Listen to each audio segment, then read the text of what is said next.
Hi, I'm Erica Del Sordo, and welcome to another episode of Today's Talk with Erica. Thank you for subscribing to my YouTube channel. I'm also on Apple Podcasts, Google Podcasts, Spotify, Anchor, and more. And you can find all of those links in the info section here.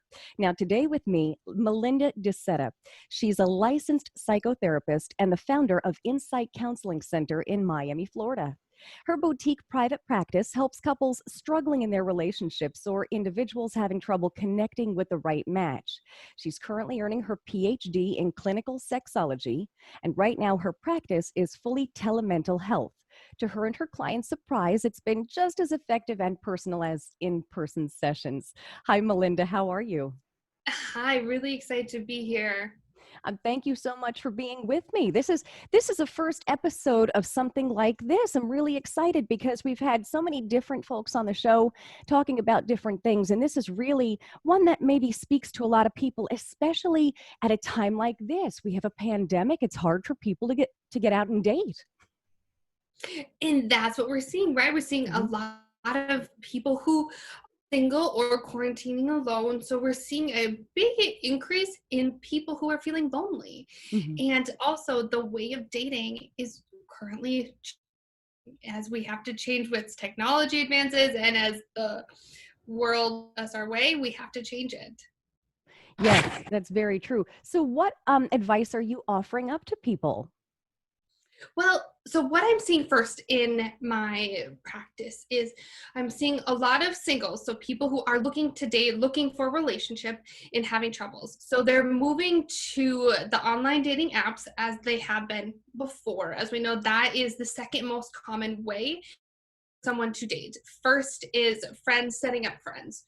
But as they're moving to online dating apps, instead of meeting for coffee or for dinner, they're meeting on Zoom, Mm-hmm. which I think is really interesting of how the dating world is molding with the current climate.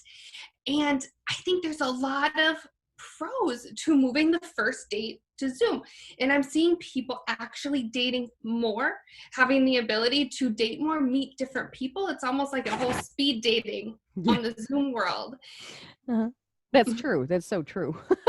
Mhm. Next. If it's not going well, you have much more of the capability of saying, thank Right. you, I'm going to log off now. Right. But also, it's removing a lot of the pressures of dating. So one of the big pressures I see is who's going to pay the bill? Do we split it? Does he pay? Do I pay? Does she pay? We don't know. So it kind of removes that pressure. Mm-hmm. It also removes the pressure of, well, what if they invite me back to their house? So these are big pressures that hold people back from going on that first date. And with Zoom, they're removed. So people are actually dating and mingling more. Another one that I find really interesting, and I think it's needed, but are distance walks. So actually having the 6 feet in between, meeting somewhere and going on a walk. That's a great idea. I think what you're talking about, the stresses at the beginning of a relationship, maybe a lot more people now are going to start using Zoom to have their dates. This way it alleviates the pressure of who's paying and are you walking me to my door? And it takes away from all the awkwardness, right? It can in a lot of ways, and dating and relationships are really my passion. So I work very closely with dating sites, who actually, it's like a boutique dating service. So you would sign up for a membership for maybe a year and they would really find those pieces like the old time dating. And I know some of them are a little bit more resistant to going online, but I'm noticing that before they put the match together for a coffee date, they're actually setting up the FaceTime call for them. So it's almost becoming a ritual, a part of these dating services practices. Hmm. This is true. Now, let's talk about healthy relationships, unhealthy relationships, both with the pandemic, without the pandemic. What advice do you give there? What are you seeing? Tell me about I need your expertise here. What's healthy? What's unhealthy? So, so with this politically charged climate right now, Mm-hmm. what I'm seeing is a lot of tension between couples who don't agree. And that can happen outside of a pandemic, but I think right now we are very much politically charged and a lot of things happening. So we're going to have our own responses to it. And a lot of couples are not agreeing. I think we're seeing that more often than we have in the past, just with more chances for that to happen. So experience and my expertise would tell you, you don't have to agree with your partner. You do not have to agree. And it is okay not to agree.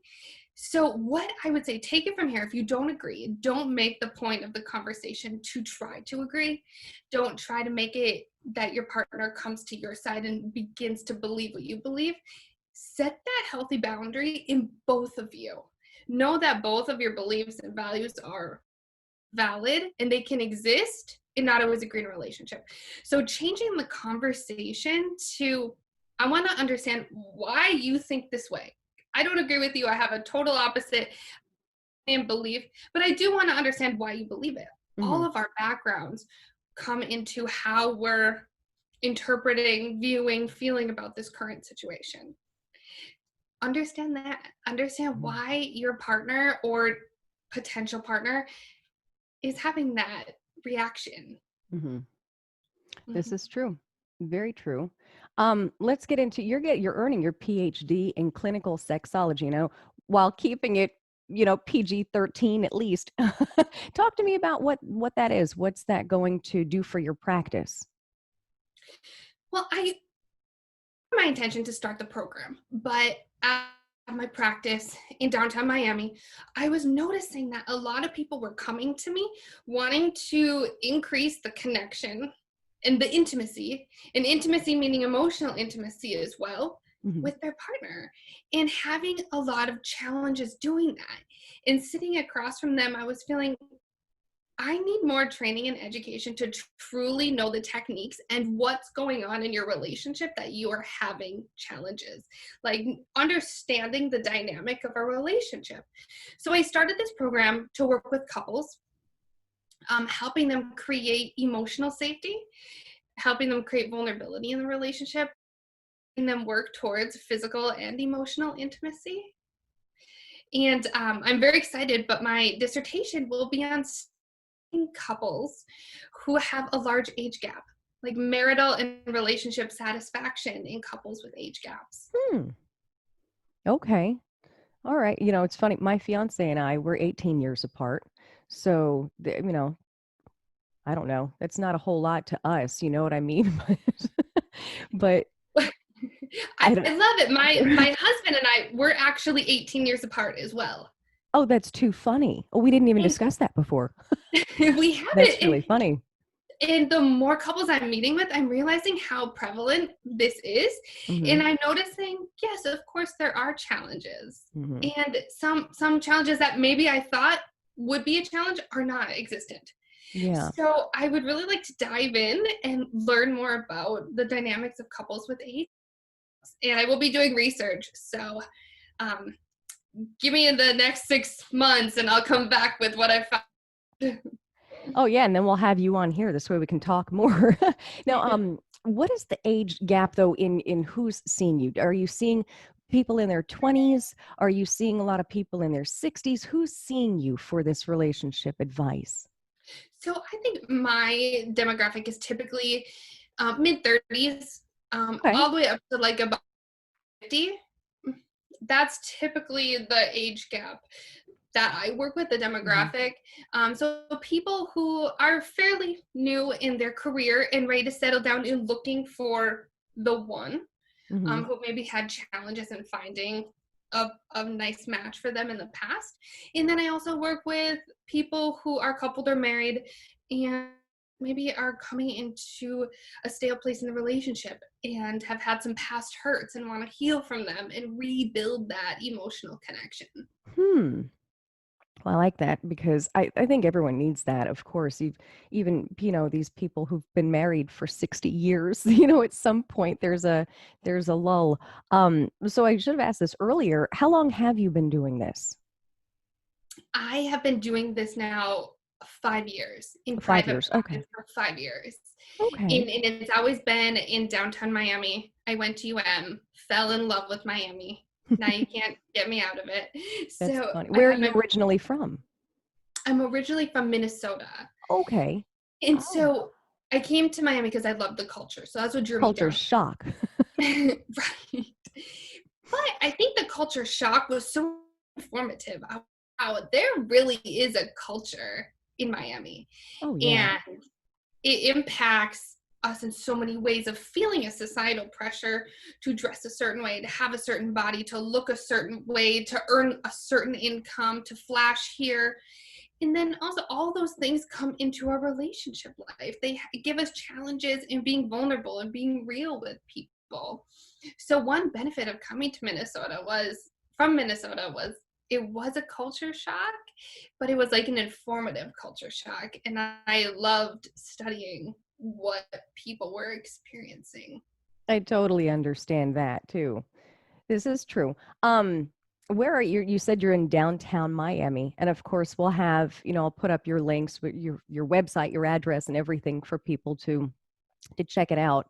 Again, most of my followers are in the Miami area, so this is perfect. Maybe we can get you more clients.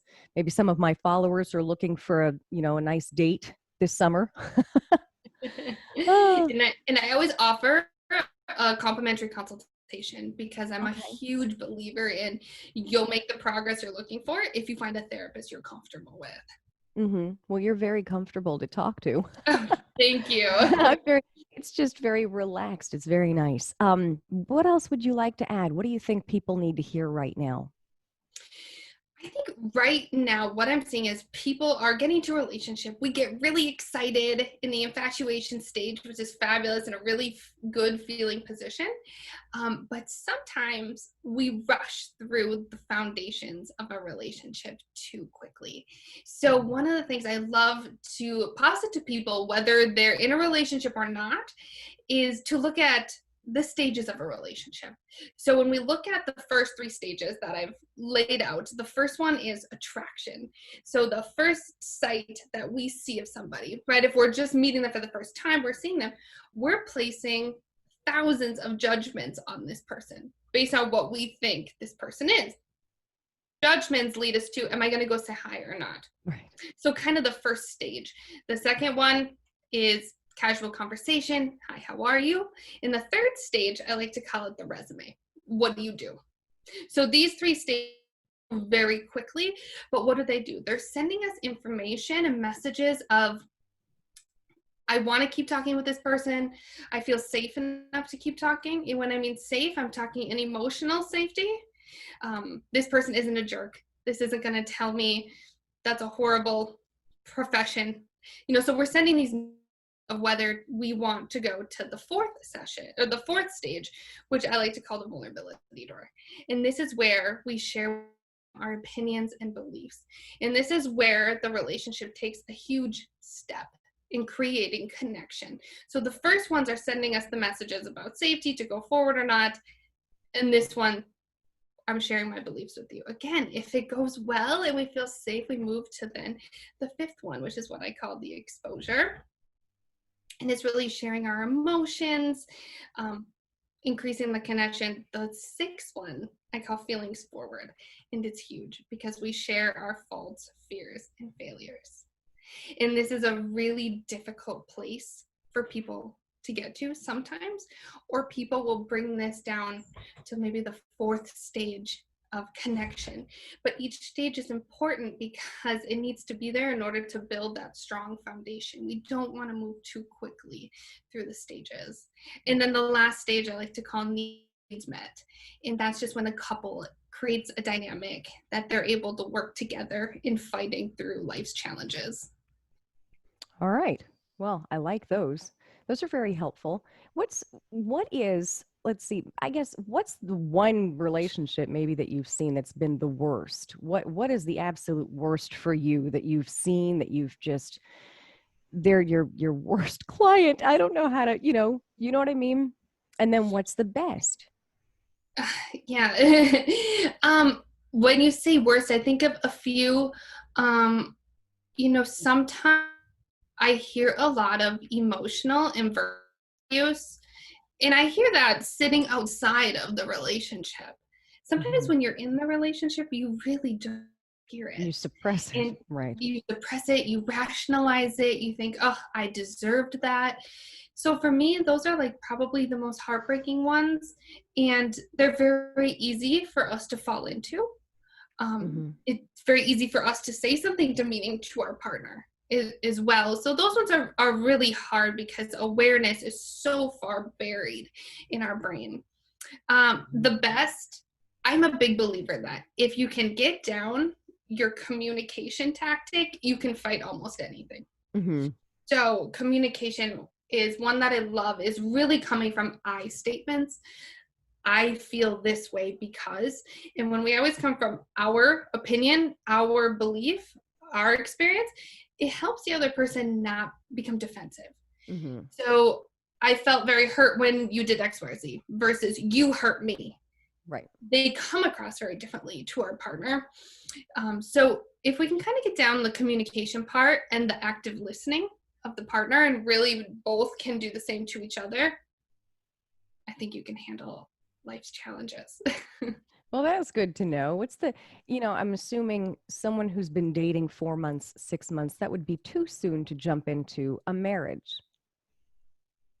Right. And that's why the stages are important. Right. And that's why each stage, you learn from each stage and you build from each stage. And we don't want to move too quickly. Yeah, no, and that would be too quick. What do you recommend couples? How long do you recommend they see you? Once they start sessions with you, how long do you recommend? So I don't want you in therapy forever.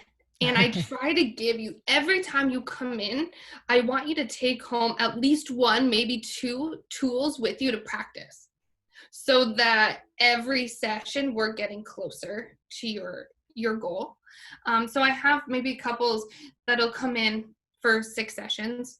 I also have individuals who will come in for 6, 12 sessions to work on something, but then really enjoy the process and stay for years to just continue exploring themselves. They like that time. Those 50 minutes, they enjoy them. I try to make each session very uplifting so that therapy doesn't have to feel like, oh, this is going to be a painful experience for me.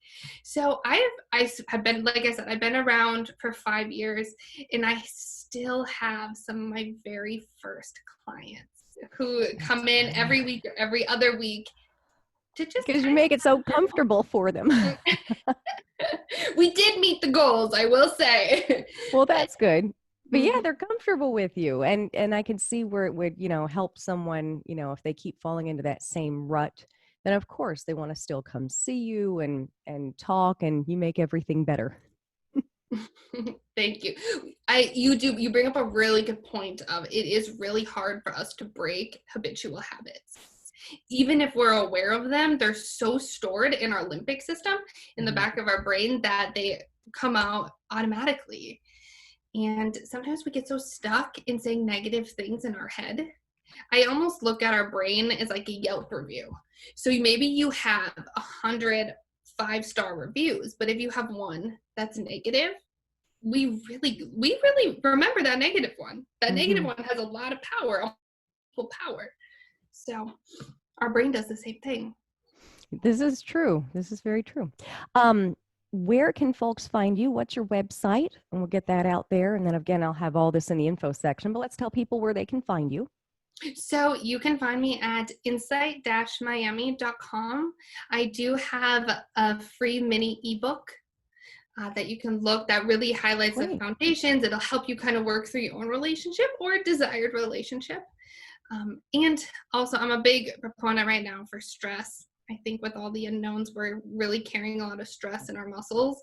So I also have a free downloadable 8-minute progressive relaxation. And sometimes I'll just listen to it myself to start the day or calm down in the middle of the day. Right. Now, the Telemental Health, I was going to mention, I know you're in Miami, but of course, people don't need to be in Miami to see you because, again, not all of my followers are in the Miami Broward area, but many of them are, because I reported traffic down there for so many years and I lived there my whole life. But I do have followers elsewhere. They can see you via what is it called? Telemental Health? Yes. So I'm able to work with anyone that has an address in Florida. My license is good for all of Florida. In Florida, got it. Yes, and I do have a secure HIPAA online program that I will send you a link to. It works just like Zoom. So it's very similar to this. It's pretty easy. You can use your smartphone or you can use a laptop. To get privacy, if you're quarantining with people in the home, some people will go to their cars.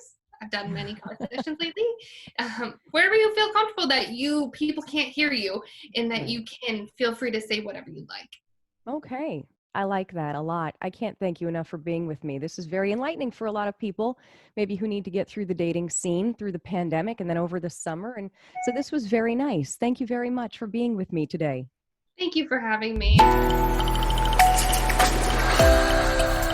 Thanks for listening to Today's Talk with Erica. Join me next week for another discussion with the experts who help make life easier. Please visit my website, ericadelsordo.com, where you'll find all of my social media platforms and more. And be sure to subscribe to my YouTube channel. Once again, thanks for listening.